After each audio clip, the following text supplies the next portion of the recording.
안녕하세요. 수집가 헤이즈입니다. 오늘 살펴볼 영화 속의 문장은 미스 리틀 선샤인입니다. 먼저 어느 정도 스포를 포함하고 있으니까 유의해주세요. Miss Louisiana Erica Schwartz. And the new Miss America is Miss Kansas, Tara Dawn Holland. 영화 미스 리틀 선샤인은 가족 모두 딸 올리버의 어린이 미인 대회에 참가하기 위해 떠나는 여정에 관한 이야기인데요. 먼저 등장인물을 잠깐 볼게요. 뭔가 지쳐 보이는 듯한 엄마.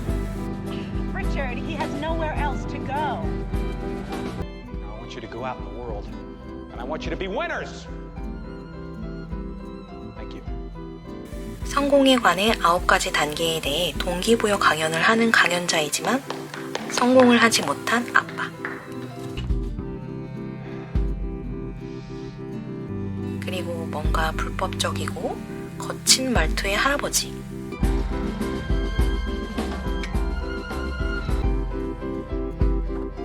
비행기 조종사가 되기 위해 침묵의 맹세를 한 사춘기 아들.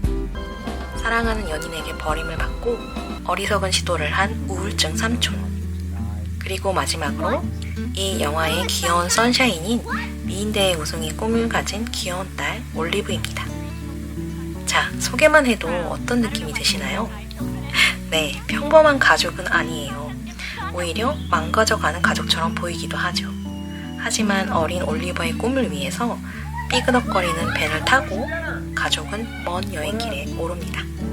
영화의 전반적인 모든 내용은 다 다루지 않고 명대사라고 생각하는 부분 위주로 다룰게요. 영화나 문장에 대한 깊이나 해석은 여러분의 몫이. 할아버지는 올리버의 장기자랑 코치님인데요. 막상 내일 미인대회에 출전을 하려고 하니까 올리버는 떨려서 할아버지에게 묻습니다. Good night. Grandpa, Yeah. I'm kind of scared about tomorrow. Are you kidding me? You're gonna blow them out of the water. They're not gonna know what hit them. Grandpa, Yeah.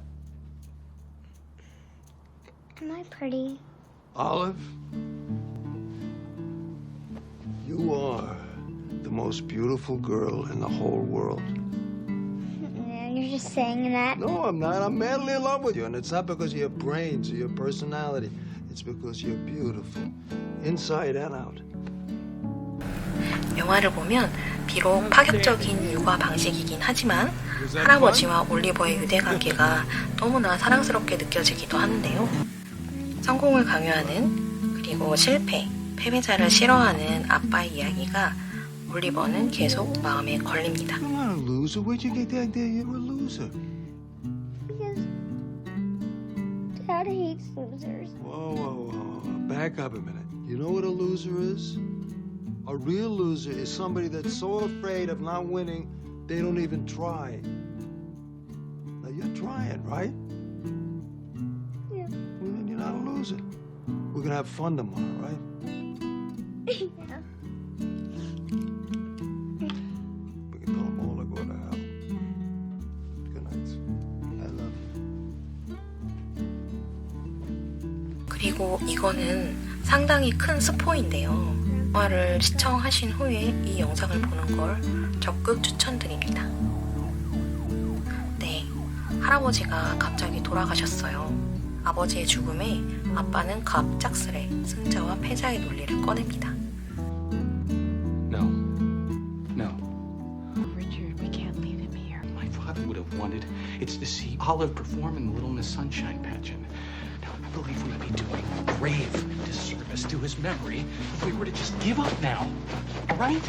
There's two kinds of people in this world. There's winners and there's losers. Winners don't give up. So what are we here? Are we winners or are we losers? 할아버지의 죽음에 엄마는 아이들을 위로해 주는데요.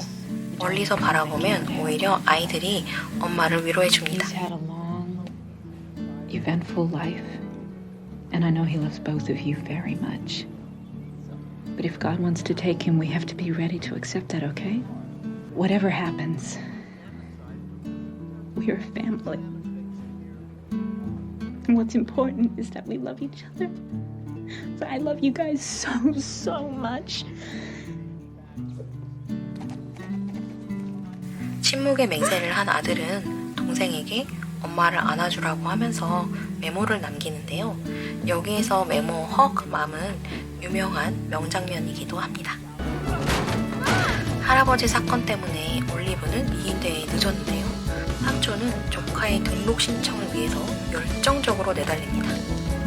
그렇게 하면서 가족의 일원으로 녹아드는 과정이 보이는데요. 결론적으로는 조금 늦었어요. 이때 자식을 위해서 우리 아버님의 무릎은 가볍습니다.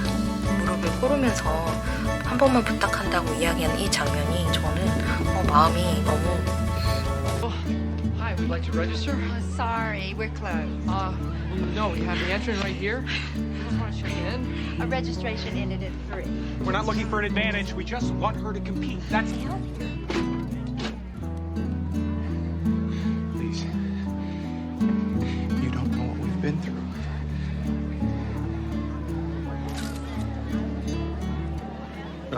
Miss Jenkins? I can put him in the system. 침묵의 맹세를 깬 아들은 침묵의 맹세를 깨게 된 그 이유가 있어요. 그래서 고민을 삼촌에게 상담하게 됩니다. I just wish I could go to sleep till I was 18. Skip all this crap, high school and everything. Just skip it. You know, Marcel Proust? He's the guy you teach. Yeah, French writer. Total loser. He gets down to the end of his life, and he looks back and decides that all those years he suffered, those were the best years of his life, because they made him who he was. All the years he was happy, you know, total waste. Didn't learn a thing. If you sleep until you're 18, think of the suffering you're gonna miss. I mean, high school, those are your prime suffering years. You don't get better suffering than that. 이때 삼촌이 해주는 멋진 말에 조카는 위로를 받고 삼촌도 점점 가족의 틀 안으로 스며드는 본인의 존재를 인지하게 되기도 하는데요. After another. You know, school, then college, then work. Fuck that. And fuck the Air Force Academy. If I want to fly, I'll find a way to fly. And you do what you love, and fuck the rest. Glad you're talking again, Mike.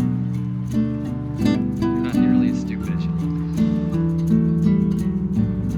자, 여러분. 올리버의 미인 대회는 어떻게 되었을까요? 고장나서 삐그덕거리는 이 미니밴은 올리버의 가족을 상징하기도 합니다. 모두 정상의 범위에서 조금씩 벗어난 듯한 사람들처럼 보이지만 아주 능수능란하게 그들만의 방법으로 이 밴에 탑승합니다. 그들만의 삶을 꾸려나갈 노하우가 생기게 된 셈이기도 하죠. 영화를 보고 나면 올리버 가족만의 끈끈한 유대감을 응원하게 되는데요. 이 영화는 나는 저 정도로 이상하지는 않아, 나는 저 정도로 망가지지는 않았지 하다가도 영화를 보면 볼수록 잘 들여다보면 모든 캐릭터 속에서 내가 섞여 있기도 함을 저는 발견하기도 했거든요. 다소 심각할 수도 있는 문제들을 심각하지 않게 가벼운 터치로 표현을 해주고 희망적인 메시지로 전환을 해줘서 따뜻한 분위기를 느끼게 해준 연출이 저는 개인적으로 정말 좋았습니다. 그리고 특히 그렇게 느끼게 된 이유는 올리버의 순수한 시선이 영화에 잘 녹아들어서 그렇다는 생각도 들었는데요. 삶은 힘들지 않을 수는 없고 또 고통과 사건, 사고의 연속이기도 하죠. 그런데 그 속에서도 기쁜 순간, 소중한 순간들이 있기도 하고 그런 사건들을 함께 보내는 시간 속에서 가족들이 서로를 응원하고 싸우기도 하고 지원해주기도 함으로써 이렇게 삶의 목적과 의미를 함께 찾아나가는 그런 따뜻한 영화, 선샤인 같은 영화, 미스 리틀 선샤인이었습니다. 이 채널의 제목을 명문장이라고 지은 이유도, 그리고 이 명을 밝은 명자로 이름 지은 이유도 이 영화에서처럼 따뜻한 분위기의 선샤인 같은 문장들에서 우리가 좀 더 나은 삶을 살 수 있게 안내를 해주는, 밝은 곳으로 안내를 해주는 그런 문장들을 책과 영화 속에서 만났으면 하는 바람에 이렇게 지었습니다. 저는 다음 영상에서 뵐게요. 안녕.